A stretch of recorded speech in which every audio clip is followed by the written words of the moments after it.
Hey, what's going on, guys? This is my setup for testing the accuracy of the Tavor out to 100 yards. I am using a Firefield 4x16 scope on the Tavor, and this scope is usually on my 22, but I brought out a high magnification scope to eliminate any shooter error. I'm shooting off a bipod on the Iwi Factory rail that did snap in half. I'm going to have a video about that later.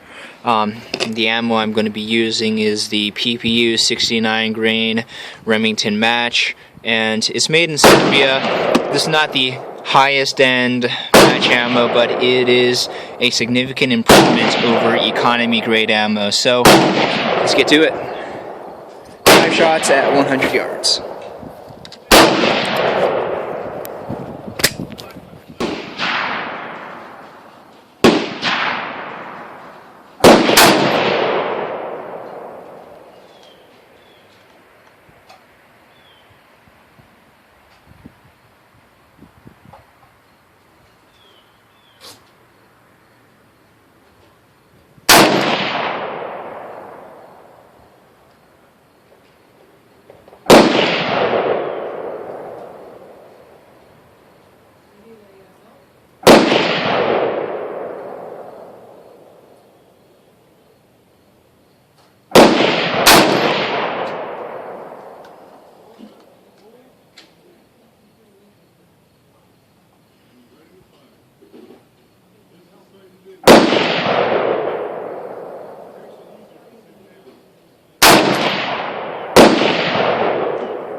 Alright guys, here are some groupings with the Tavor. I'm going to take all of these and measure them.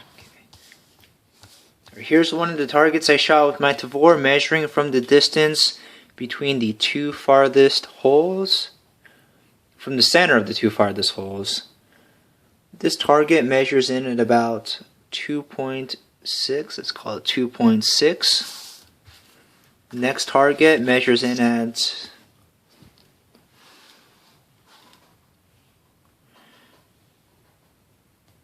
2.6, and the final target measures in at, this is the best grouping of the day, this final target measures in at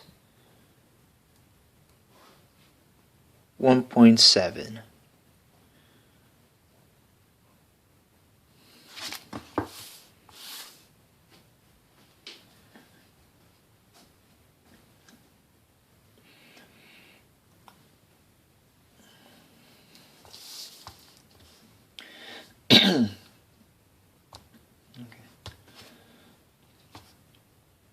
To measure the targets, Okay, I'm going to finish this video with some final thoughts on the Tavor's accuracy. I should have mentioned earlier that my Tavor is the 18-inch barrel version.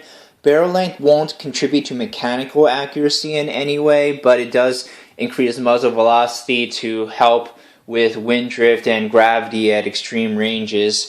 But the original factory IWI rail broke because I tried to put the bipod way too far forward, and I guess that was too much angular force for it, so it snapped in half. Instead of using a regular fork grip, you would have linear force against the rail. But I'm going to contact bullpuparmory.com where I bought the rail and see if they're going to send me a replacement. But if not, then I think I'm going to move on to an aluminum rail instead of the plastic rail.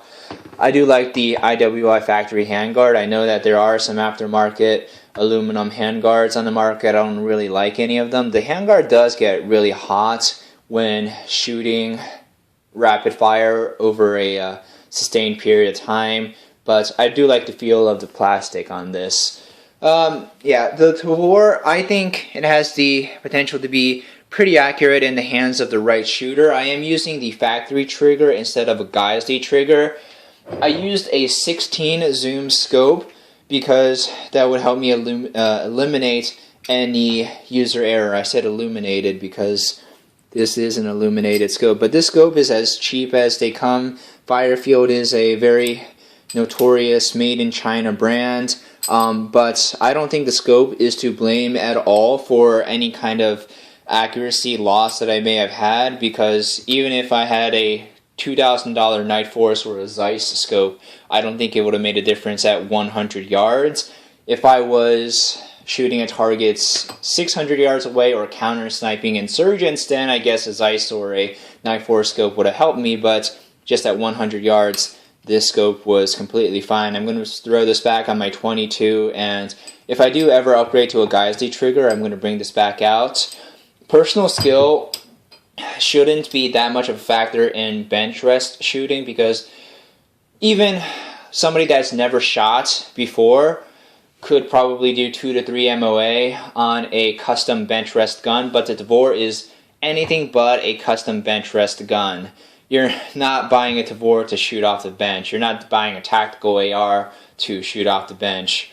But the trigger pull on this gun, I don't know if you guys know about the Tavor triggers. I'm going to close the bolt to show you guys.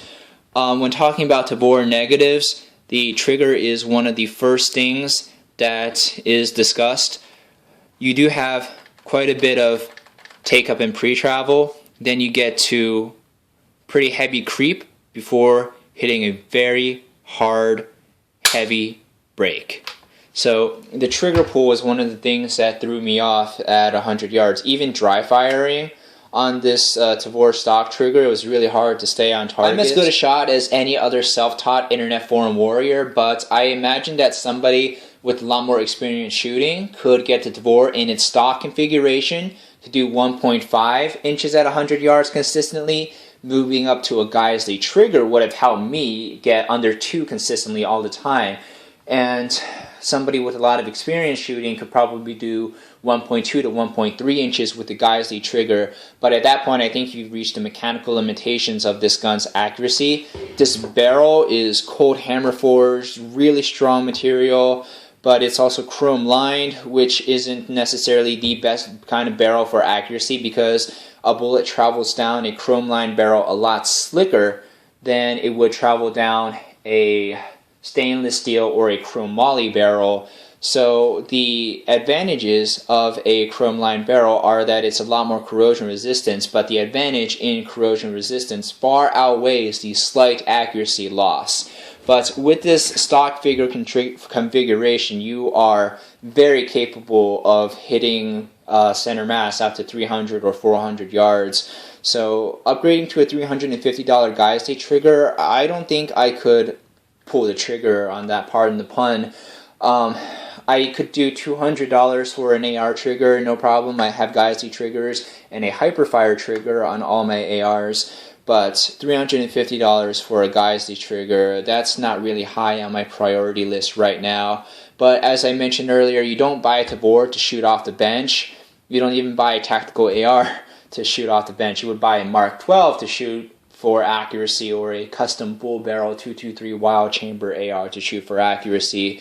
But you buy a bullpup for its excellent handling and extreme reliability. So I'm going to throw my EOTech back on this gun. I'm going to go back to shooting this gun in its stock configuration. And yeah, so thank you very much for watching this video about bullpup accuracy. Hey, my dog came back. Hey, Leroy. You don't want to say hi to everybody? Hey, Leroy. Aw, hey, sit. Shake. Good boy. High five. Leroy, sit. Leroy, sit. High five.